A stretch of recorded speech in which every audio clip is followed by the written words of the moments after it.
Hi dears, അപ്പം നമ്മുടെ പുതിയ വീഡിയോയിലേക്ക് എല്ലാവർക്കും സ്വാഗതം. അപ്പം ഇന്നത്തെ ഒരു വീഡിയോ എന്ന് പറയുന്നത് എൻ്റെ ഒരു ഹെയർ കെയർ വീഡിയോ ആണ് കേട്ടോ. അപ്പം ഞാൻ കുറേ നാളായി എൻ്റെ മുടീനെ ഒന്ന് സ്നേഹിച്ചിട്ടും പരിപാലിച്ചിട്ടും. അപ്പം ഇന്ന് ഞാൻ എന്തായാലും വിചാരിച്ചു ഒരു ഹെയർ കെയർ ചെയ്യാമെന്ന്. മുടി ശ്രദ്ധിക്കാത്തത് കൊണ്ട് തന്നെ മുടിക്കില്ലാത്ത പ്രശ്നങ്ങളൊന്നുമില്ല. ഫുൾ ഡ്രൈയും അതുപോലെ തന്നെ മുടി പൊട്ടിപ്പോകലും താരനും എല്ലാ പ്രശ്നങ്ങളും ഉണ്ട്. അപ്പോൾ ഞാൻ വിചാരിച്ചു ഇന്ന് താളിയിട്ട് ഒന്ന് കുളിക്കാമെന്ന്. പണ്ടൊക്കെ ഞാൻ എൻ്റെ മുടിയെ നന്നായിട്ട് കെയർ ചെയ്യുമായിരുന്നു. പക്ഷേ ഇപ്പോൾ കുറേ ആയി അതൊക്കെ ചെയ്തിട്ട്. കുട്ടിയായതിനു ശേഷം പിന്നെ നമുക്ക് അതിലൊന്നും ശ്രദ്ധ വെക്കാനും പറ്റില്ല. ഞാൻ അതിനുള്ള സമയം കണ്ടെത്താറുമില്ല കേട്ടോ, അതാണ് സത്യം. അപ്പോൾ ഇന്നെന്തായാലും ഞാൻ എൻ്റെ ഹെയറിനെ ഒന്ന് കെയർ ചെയ്യാൻ തീരുമാനിച്ചു. അപ്പം ഞാൻ മുടിയൊക്കെ രണ്ടായിട്ട് വകഞ്ഞ് മുടിയിലെ ചടയൊക്കെ കളഞ്ഞുകൊണ്ടിരിക്കുകയാണേ.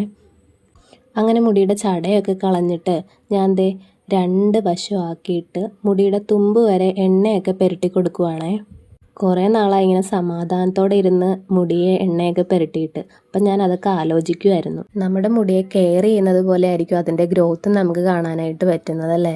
അങ്ങനെ ഞാൻ എണ്ണയൊക്കെ തേച്ച് മുടിയെല്ലാം കൂടെ എടുത്ത് മേളിൽ ക്രാബ് കൊണ്ട് കെട്ടിവെച്ചു. അപ്പം നമുക്കിനി മെയിൻ ഇൻഗ്രീഡിയൻ്റ് ആയ ചെമ്പരത്തി പറിക്കാൻ പോയാലോ? ബാ. അങ്ങനെ ഞങ്ങളുടെ വീടിൻ്റെ വാതിൽക്ക് തന്നെ വലിയൊരു ചെമ്പരത്തി ചെടി ഉണ്ട് കേട്ടോ. പൂവൊന്നും അധികമില്ലെങ്കിലും 2-3 അവിടെ ഇവിടെയൊക്കെ ഉണ്ട്. അപ്പം ഞാനൊരു പൂ പറിച്ചെടുത്തു കേട്ടോ അതിൽ നിന്ന്. പിന്നെ ഞാൻ ഓരോ ഇലയും നോക്കിയെടുക്കുവാണേ. എല്ലാം ചെറിയ ഇലയാണ്, അപ്പോൾ വലുത് നോക്കി പറിച്ചെടുക്കുവാണേ. പിന്നെ ഞാൻ ചെമ്പരത്തി അല്ലാത്ത ഏതോ ഒരു ഇലയിൽ കയറി പിടിച്ചു. പിന്നെയാണ് ഞാൻ മനസ്സിലാക്കിയത് അത് ചെമ്പരത്തിയുടെ ചെടിയല്ലെന്ന്. പിന്നെ ഞാൻ ഓരോ ചെടിയും നോക്കി പുഴുവൊക്കെ മാറ്റിയിട്ട് അതൊക്കെ പറിച്ചെടുക്കുമായിരുന്നേ. അങ്ങനെ നമ്മൾ ചെമ്പരത്തിയുടെ ഇലയൊക്കെ പറിച്ച് ഇനി നമുക്ക് താളി ഉണ്ടാക്കാൻ പോയാലോ? വാ. അപ്പം താളി ഉണ്ടാക്കുന്നത് പ്രത്യേകിച്ച് പറയാനൊന്നും ഇല്ലല്ലോ.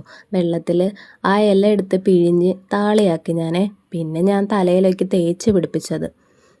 തലയോട്ടി മൊത്തം തേച്ച് പിടിപ്പിച്ച് പിന്നെ ഞാൻ കുളിച്ച് വന്നു.